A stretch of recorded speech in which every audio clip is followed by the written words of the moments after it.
Look around the room you're in right now, that show you're watching, the song in your ears, the app open on your phone. You don't actually own a single one of them. You're renting them, a little bit every month, forever. And be honest, you probably can't even name half the things you're paying for right now. 20 years ago, this stuff would have just been yours. You bought it, you owned it, done. Now it's all a monthly fee, and that wasn't an accident. Here's a number that stings. Most people think they spend about $90 a month on subscriptions. The real amount is over $200. And it's rarely just one or two. The average person is quietly juggling around a dozen of these. Most would swear it's only a handful. The whole thing runs on small numbers. Take one big scary price, chop it into tiny monthly bites. 10 here, 12 there, and your brain barely notices. That's the whole point. So where did the other $100+ go? That's the strange part. You never actually felt it leave. Because a subscription is built to disappear. You sign up once, you get one little email, and then nothing. No bill shows up at your door.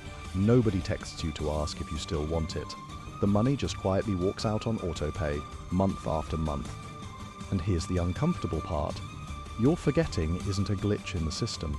For them, your forgetting is the system. Right now, about 4 in 10 people are paying for something they completely forgot they had. A free trial they meant to cancel. An app they opened once, back in 2022. It's almost everyone. One study found 9 in 10 of us underestimate what we pay. The real total is around triple our best guess. And we can prove it. One company made users retype their card details to continue the subscription, and cancellations shot up across every service. People weren't choosing to pay, they just never stopped. Now, it's easy to forget this. It wasn't always like this. Take Photoshop. Your parents' generation walked into a store, bought the box off a shelf, and took it home. It was theirs, one payment, forever. Then, in 2013, Adobe flipped the switch. No more box. Now you rent Photoshop month after month, and the day you stop paying, it locks you out of your own work. Which raises an obvious question. Why would a company do that? Why give up a clean sale and walk away from your money on the table? Because of one number. A customer who pays you $20 once is worth $20. But a customer who pays you $20 every month and forgets to ever stop is worth hundreds, maybe thousands. Same person, wildly different number. That second customer is the whole game. Let's give them a name, the forever customer. And quietly, without ever asking, they turned you into one. There's a second reason they stopped chasing new buyers. Finding a brand new customer is expensive. Keeping one who forgot to cancel is almost free money. So the math flipped. For a lot of these companies, most of their money now comes from people who signed up ages ago and simply never left. And Wall Street loves it even more than the companies do. Money that shows up every month is money you can predict. So investors will pay 3 to 5 times more for a business built on it than one that just sells things. So once everyone ran that math, the race was on.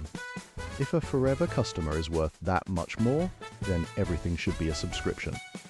Your music, your movies, your files, your software, your razor blades, of all things. One by one, stuff you used to just buy quietly became stuff you rent. Remember cutting the cord to escape the cable bill? Now you pay for 5 different streaming apps that, added up, quietly cost more than cable ever did. And it's still spreading. In one survey, 62% of companies said they're planning to turn a product into a subscription. The dream is simple. Nothing you buy once, everything you pay for again and again. Honestly, it got a little ridiculous. A few years back, BMW looked at the heated seats already built into your car and thought, hang on, why are we giving those away for free? Think about how strange that is. The heater is in the seat, the wires are in the door. You already paid for the entire car, and they still wanted $18 a month just to let you turn it on. People were furious, so BMW backed off. But they didn't drop the idea. They just moved it to features you can't see quite so easily and can't complain about quite so loudly. And this is where it gets genuinely weird. A lot of the stuff you think you've bought, you don't own that either. When you hit buy on a game or a movie, most of the time you're not buying anything. You're renting a license, and the company can switch it off whenever they like. This isn't a hypothetical. One game company shut its servers down, and a game for which people had paid full price just vanished from their libraries. Poof, gone. Games are only the start. That giant music library you've built up over years, you own exactly 0 of those songs, and if you stop paying, every one of them disappears at once. It got so bad that in 2025, California passed an actual law. Stores there aren't allowed to say buy anymore, not unless they admit right there on the button that you're only renting. This reaches even stranger places. Some farmers buy a tractor for the price of a house, then aren't allowed to fix their own machine because the software inside it is locked. Even printers got in on it. Some now come with ink you rent by the month, stop paying, and the cartridges already sitting in your machine just stop working. Now look, some of this we walked right into: the free trial you forgot about, the app charging you from 2 phones ago. You go to cancel one, and you find 4 you didn't even remember signing up for. And it wears on you. That low buzz of never quite knowing what's leaving your account. Your grandparents never felt that. It's brand new. But quitting being the hard part?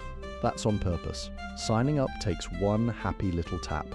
Canceling takes a maze, buried menus, are you sure, and sometimes a phone call. Regulators actually tried to fix this, with a rule that said canceling should be as easy as joining, then a court threw it out in 2025. So for now, you're mostly on your own.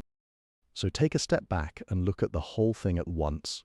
This was never a pile of random little annoyances. It's one single move, made by almost everyone at the same time. Companies realized something. Renting you your own life, forever, beats selling it to you once. So they turned owning into subscribing and turned you into the forever customer. You own less than any generation before you, and that invisible tab just keeps running. But here's the good news. And it's genuinely good. The entire trick only works while you're not looking. So look. Open your bank app and hunt down every single monthly charge. Add up the real total. Then, for each one, ask yourself one honest question. If this weren't already running, would I sign up for it today? And those free trials that quietly turn into charges. The moment you start one, set an alarm for the day before it bills. That one reminder has saved people hundreds. Here's a simple rule that works. Anything you haven't used in the last month, cancel it today. If you genuinely miss it, it takes 10 seconds to come back. Cancel anything you wouldn't, and wherever you actually can, own the thing instead of renting it forever. That little sting you feel hitting cancel is you taking the tab back. Because they are not done. Next, they want to rent you your car's horsepower, your phone's camera, the AI on your laptop.